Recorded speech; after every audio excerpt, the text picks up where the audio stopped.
This channel does not promote any violent, harmful, or illegal activities. All content provided by this channel is meant for an educational purpose only. খসড়া তালিকা নিয়ে অসন্তোষ ব্যক্ত করে বিক্ষোভ দেখানো হচ্ছে। সিইও দফতরের সামনে বিক্ষোভ দেখাচ্ছেন তৃণমূলপন্থী বিএলওরা। আপনারা আগেও দেখেছেন তৃণমূলপন্থী বিএলওরা তারা বিক্ষোভ দেখিয়েছেন কাজের চাপের অভিযোগ নিয়ে। এবার খসড়া তালিকা যেটা প্রকাশ হয়েছে সেটা নিয়েও অসন্তোষ এবং তারপর বিক্ষোভ দেখানো হচ্ছে। সিইও দফতরের সামনে এই বিক্ষোভ। আজ খসড়া তালিকা প্রকাশ হয়েছে, সেই খসড়া তালিকার কি করে আপনি চেক করবেন যে আপনার নাম আছে কি নেই সেই বিষয় নিয়ে আমরা লাগাতার আপডেট দিচ্ছি। দুটো ওয়েবসাইট, একটা অ্যাপ আছে, সেক্ষেত্রে আপনার নাম দিয়ে বা আপনার যে এপিক নাম্বার রয়েছে সেটা দিয়ে আপনি চেক করতে পারেন। এদিকে যাদের নাম নেই তালিকা থেকে কেন বাদ গেল, এই খসড়া তালিকা থেকে সেই নাম কেন বাদ গেল এবং সেই নামগুলো কি কি তারও একটা তালিকা নির্বাচন কমিশন দিয়েছে। এবার যে জরুরি একটা পর্ব, সেই পর্ব হচ্ছে শুনানির পর্ব।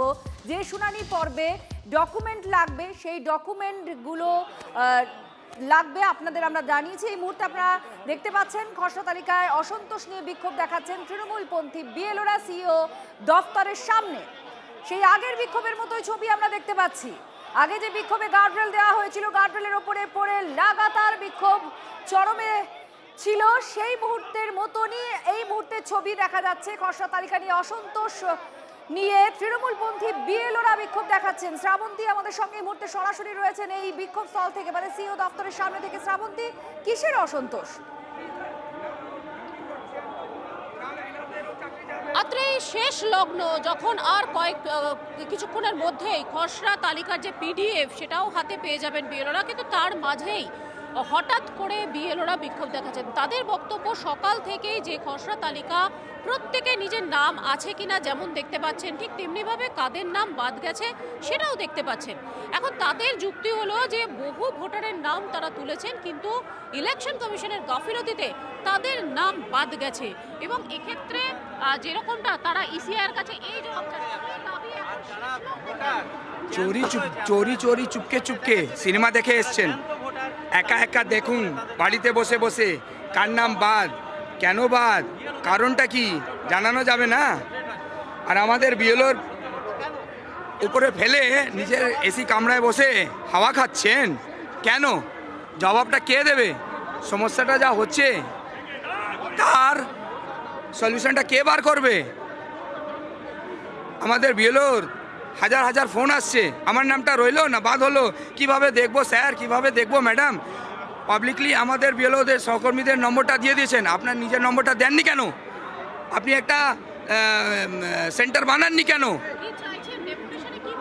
ডেপুটেশন ওনার দর্শন চাই।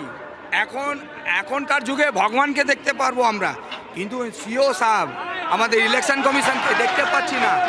এই জন্য আমরা আধিকারিকের সাথে দেখা করা পর্যন্ত যায় না। আর সেই বিক্ষোভের জেরেই এই মুহূর্তে ব্যারিকেডের উপরে রীতিমতো ঝাঁপিয়ে পড়েছেন যারা এই বিএলও মঞ্চে তাদের দপ্তরের নিরাপত্তার বিষয়টা নিয়ে আগেও বারবার চিঠি দেওয়া হয়েছে কমিশনের তরফ থেকে। আজকে এই মুহূর্তে নিরাপত্তার কি বন্দোবস্ত দেখা যাচ্ছে নিরাপত্তায়?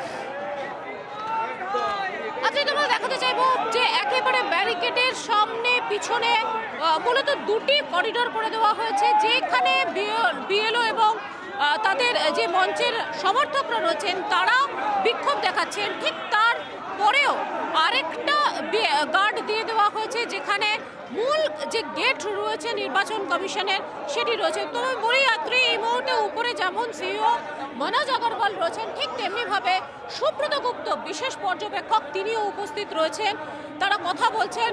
সন্ধে 6টার সময় যেহেতু আজকেরই একটা সাংবাদিক বৈঠক হবার কথা রয়েছে, একই সঙ্গে ড্রাফট রোল এই যে খসড়া তালিকার পিডিএফ প্রকাশের একটা মুখ্য ভূমিকা রয়েছে, তাই উপরে তারা যখন কাজ করছেন সেই মুহূর্তে বিএলওদের এই মঞ্চের দাবি যে তারা দেখা করবেন এবং ভগবানের দেখা পাওয়া যায়, কিন্তু সিইও মনোজ আগরওয়ালের দেখা পাওয়া যায় না।